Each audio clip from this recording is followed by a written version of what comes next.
अब हम लोग हल करेंगे दो चर वाले रैखिक समीकरण युग्म प्रश्नावली 2B का क्वेश्चन नंबर है पहला।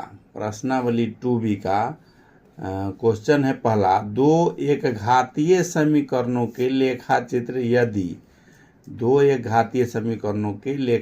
यदि प्रतिच्छेदी हो तो हलों की संख्या कितनी होगी, समांतर हो तो हलों की संख्या कितनी होगी, संपाती हो तो हलों की संख्या कितनी होगी।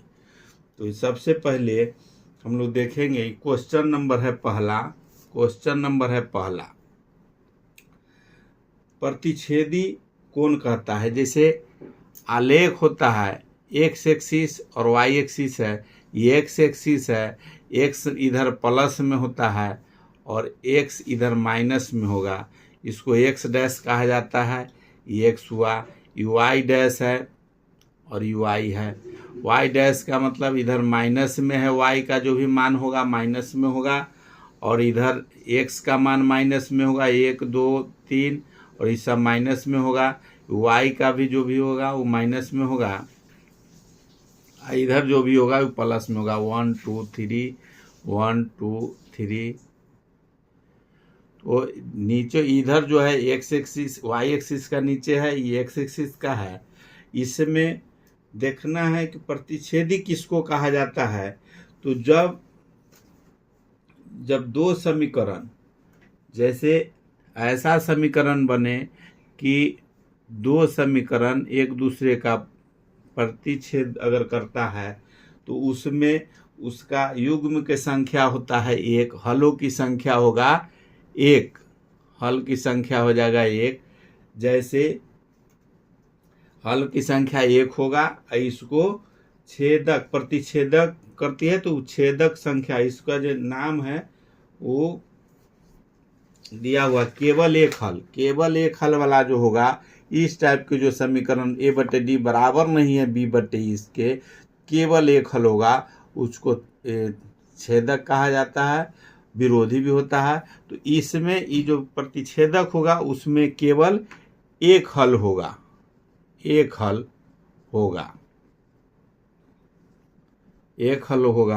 दूसरा है समानांतर। दूसरा जैसे है कि इसी में जैसे एक का पहला है और दूसरा है समानांतर। समानांतर है कि जैसे एक्स एक्सिस और वाई एक्सिस है, अगर दो गो समीकरण है, अगर समानांतर बन रहा है तो इसमें कोई हल नहीं होगा। समानांतर तभी होगा कि जैसे a/d बराबर b/e बराबर नहीं है c/a के। दोनों समीकरण एक दूसरे से एक्स वाई कहीं भी अगर नहीं मिलान होता है, समानांतर रहता है, इसको कहा जाता है। इसमें हलों की संख्या, जैसे इसमें हलों की कोई हल नहीं होगा, इसका कोई हल नहीं होगा। और दूसरा चीज है, इसको समांतर कहा जाता है। जैसे इस तरह का होगा, समानांतर रहेगा तो समानांतर कहा जाएगा। इसमें हलों की कोई संख्या नहीं होगा। तीसरा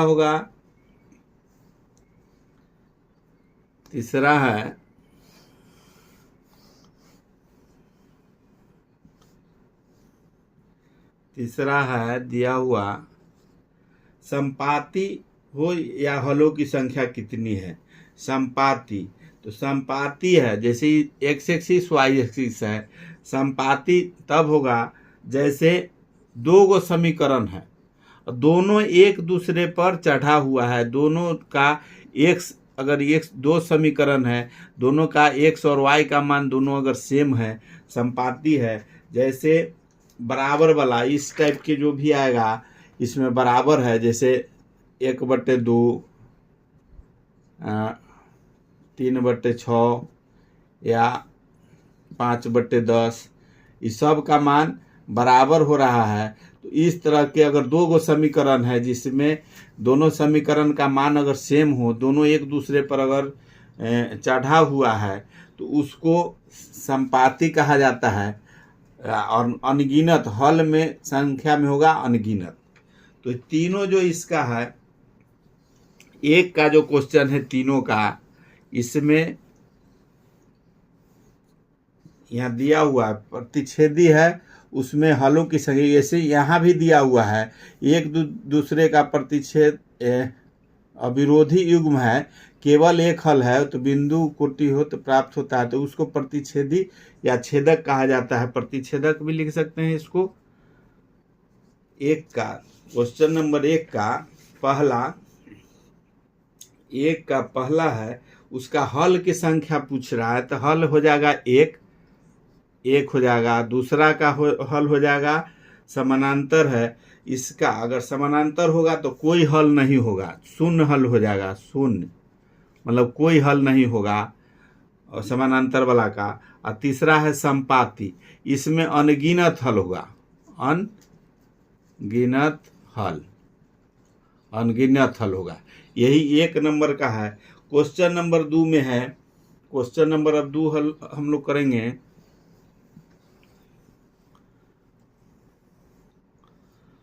क्वेश्चन नंबर दूसरा में दिया हुआ है समीकरण 4x - 3y = 12 के लेखा चित्र खींचने के लिए मान सारणी पूरा करें। इसमें समीकरण दिया हुआ है क्वेश्चन नंबर 2 का 4x - 3y = 12, और यहाँ दिया हुआ है समीकरण x और y का मान, ये x है ये y है, और x का मान दिया हुआ है 0 तो y का मान निकालना है, y का मान दिया हुआ है 0 तो x का मान निकालना है, x का मान है 6 तो इसका निकालना है। इस समीकरण के आधार पर इसी से मान बैठाना है। x का मान अगर 0 रखते हैं, इसमें खाली जगह में भर देना है। x का मान अगर 0 रखेंगे तो पूरा 0, जैसे x = 0 तो 4 × 0 - 3y = 12, टोटल 0 हो गया तो -3y = 12, y बराबर हो जाएगा 12/- 3 तो -4 हो गया, y का मान निकल गया -4, y का मान निकल गया -4।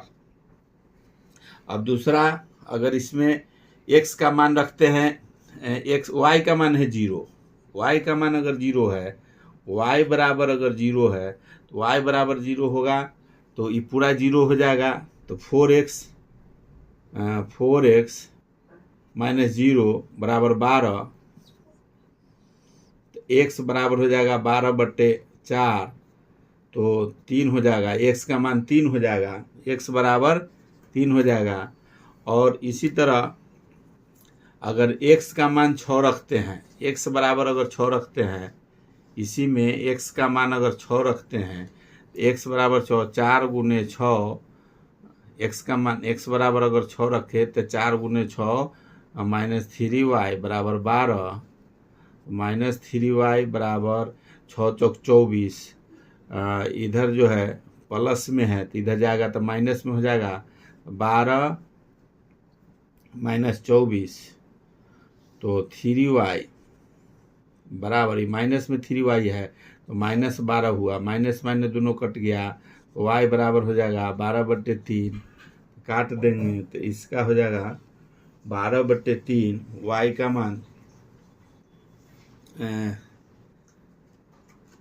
12/3 तो 6 × 24 था, 12 घट गया तो 12 बचा, वो 6 × 24, 12 दूनी 24, यहाँ 12 है तो 4 हो गया, y का मान 4 निकल गया। यही खाली जगह भरना था, तो खाली जगह में जो जो जगह था उसमें हम लोग भर दिए।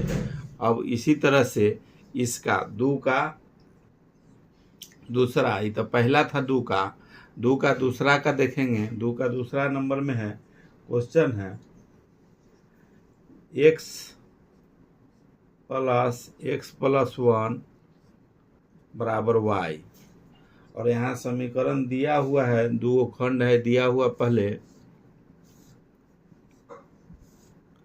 x y और x0 दिया हुआ है, y का मान निकालना है, y0 दिया हुआ है, x का मान निकालना है, x9 दिया हुआ है। अब इसमें x का मान, अभी जो समीकरण है इसमें गुना करेंगे दोनों का,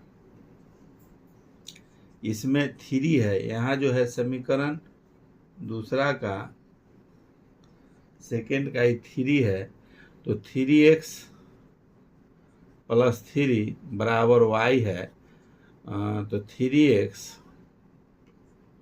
माइनस वाई बराबर -3 लिख सकते हैं। इसी जगह -3 कर देंगे, बराबर को उधर अगर ले जाते हैं तो -3 हो जाएगा, -3 हो जाएगा। अब मान इसी पर हमको निकालना है, एक्स वाई का मान निकालना है। दूसरा का है तो -3 हुआ, तो जब x बराबर इसमें रखेंगे, जब x बराबर 0 दिया हुआ है, जब x बराबर है 0, तो y का मान कितना होगा।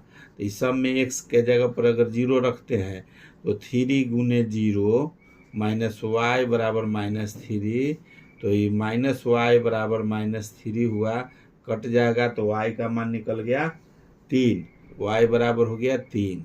y का मान भर देंगे यहाँ 3, और फिर x का मान y का मान 3 है, y बराबर अगर 3 रखते हैं तो 3x माइनस 3 बराबर -3, तो 3x बराबर -3 प्लस 3, तो ये दोनों कट जाएगा तो हो जाएगा 3 -3 x गुना में, ये जो है गुना में है तो ये बट्टा में आ जाएगा, ये बट्टा में आ जाएगा 3, तो कट जाएगा तो x बराबर हो जाएगा,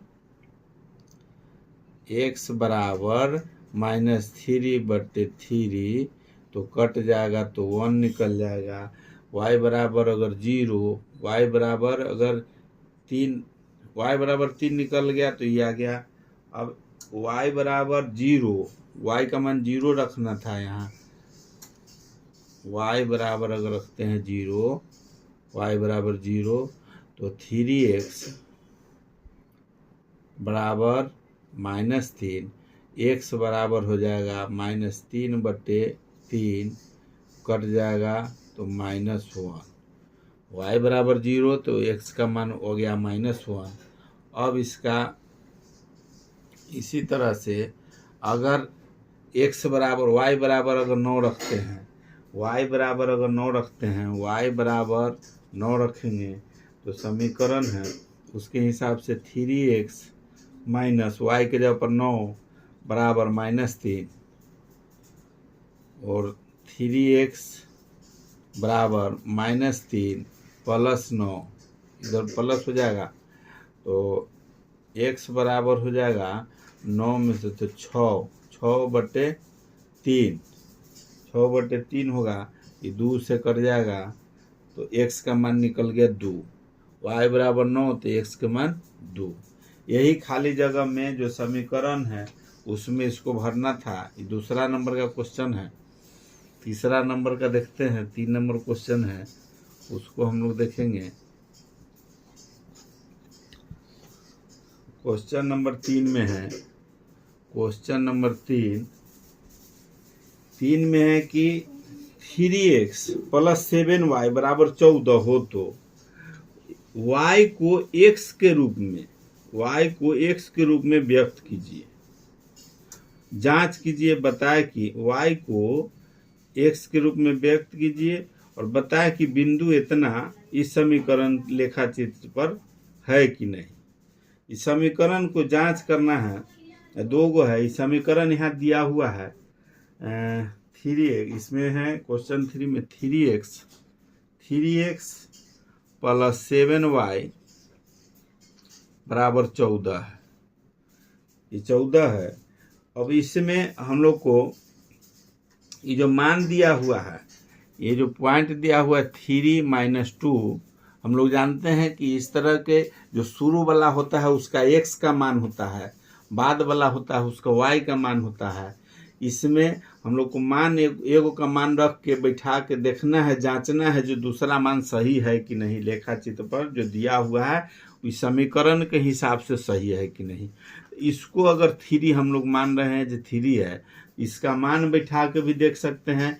तो 3 अगर x का मान बैठाते हैं तो 3 गुने 3, ये पहला जो x होता है तो 3 गुने x के जगह पर 3 बैठाएं, प्लस 7y बराबर 14, तो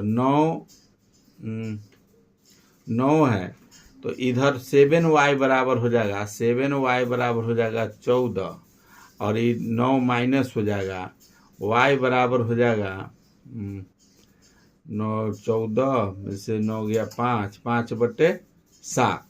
y का मान 5/7 आया, लेकिन y का मान हमको आना चाहिए -2 आना चाहिए।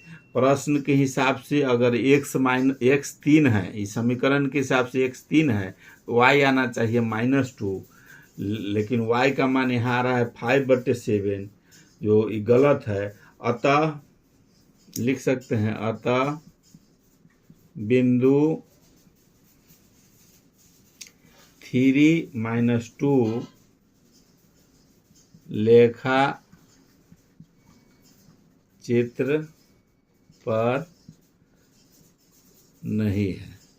जो ये समीकरण बनाया गया इसमें मान इसका नहीं है। अगर x का मान 3 आता है तो y का मान आना चाहिए 5/7, इसलिए ये गलत है। अब क्वेश्चन नंबर 4 हम लोग हल करेंगे। 3 का हो गया